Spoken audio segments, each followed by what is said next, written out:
Hello everyone, it's Shane Kanto, your Wasteland reviewer, and I'm here to review The Reckoning. And this is a new horror film from Neil Marshall, who previously had most recently done the new Hellboy film, which didn't really go over well with a lot of people. And also the film The Descent. So he has this background in making these horror films with some other elements of genre. And this is a historical horror film, really focusing on the time period during the plague and this woman played by Charlotte Kirk, who loses her husband after he commits suicide. She must deal with the aftermath of this as she's haunted by visions of her dead husband and the fear of the plague.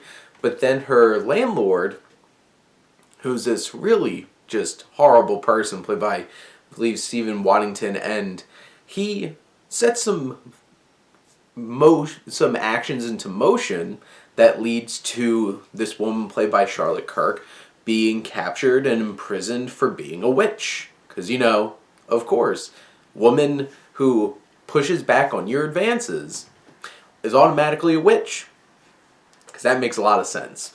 But that's a lot of this film, The Reckoning, which is written by Neil Marshall and Charlotte Kirk, and one of the original writers of the story, Red Hex. This film is very blunt and has very little nuance to it. It's basically, if there's a caricature, if there is a stereotype in terms of gender relations and sexism, this movie has it. And of course you have this terrible guy who tries to take advantage of this woman whose husband has just died. She's alone with her child. He's holding rent over her head and, being just a complete ass. And then he brings in a witch hunter played by a character actor, Sean Pertwee, who I've seen pop up. He plays Moorcroft, who's this... he has the look, he has a mustache, he stands out compared to everybody else who looks like they have almost, no money, and, this film's very drab. There's not a whole lot of life or personality to the look of the film. It's very bleak, and it's all blacks, grays, and whites, basically.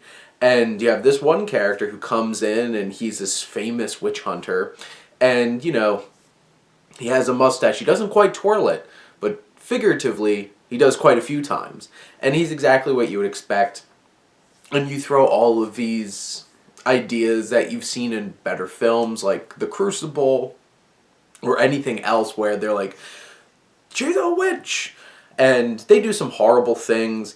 But the thing is, this film, there's some moments where there's lack of logic, and there's moments where it's just it really leans into these jump scares, which I don't know why a film like this needs jump scares.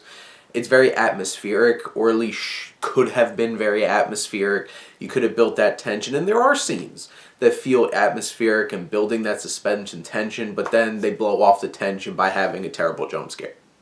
You have this scene deep into the film where Charlotte Kirk, who, by the way, does her best with this role.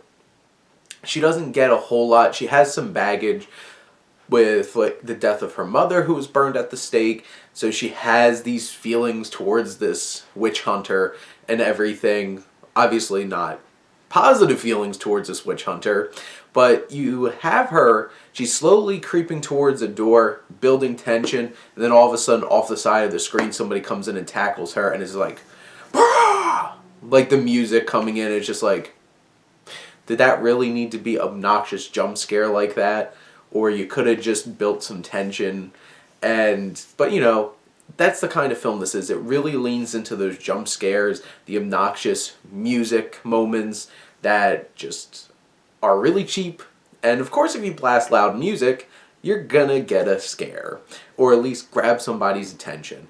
But there's moments in this that makes it sad that they didn't build that tension and that suspense and that atmosphere. Because, along with that scene is being intercut with a scene where a young man who's one of the few reasonable people in this film, who's trying to get her child and he's like slowly creeping through this room, and there's some nice tension, and he's trying not to wake anyone. It's like, okay, that's effective. And then bam, jump scares right over here. And you have these moments where this film shows a lot of like torture porn, basically, of this woman played by Kirk going through all these horrible things that they're doing to her, and then she has these visions of like the devil showing up and her dead husband showing up, like her dead husband popping up like straight out of American Werewolf in London kind of thing, where he's just all like gross and decrepit, but like he's just showing up there and trying to have conversations with her, or to scare her, because why not? And there's even moments where it's just like the logic between what's real and what's not kind of falls through, and you're just like, is this really happening? Because there's one particular point where you have like the production design is really solid, and you have like the plague masks with like the giant beak mask things, and these guys just like pop up behind her. I'm like, is she envisioning this? Because how the hell did they get in here? But then after a while, like, oh, this is actually happening. How the hell did that happen? And then I'm too busy worrying about how this happened logically to care about, like, these people are trying to kill her.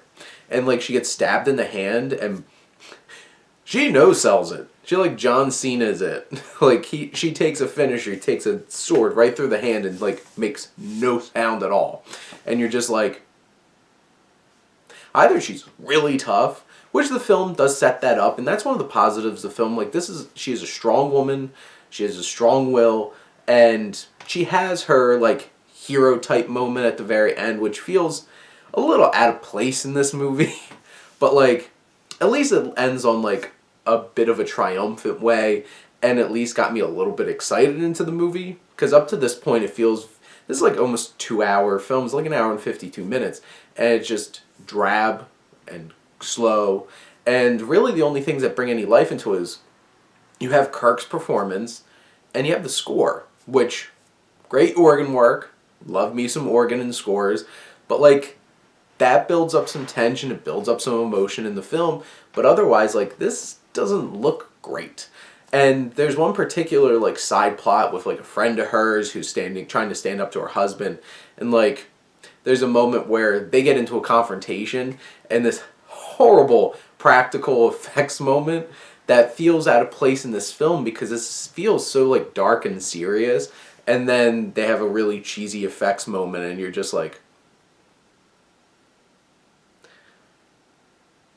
I wanted to laugh a little bit, but I tried not to, because I feel like this movie, you shouldn't be laughing in it, because you really shouldn't, because this is like dark and bleak the whole entire movie all the way through. There's no comic relief here, or at least intentionally. But you sit here and be taking in what I just watched in terms of The Reckoning. I feel like there's some great ideas and some great setups and a strong central performance and character at the center.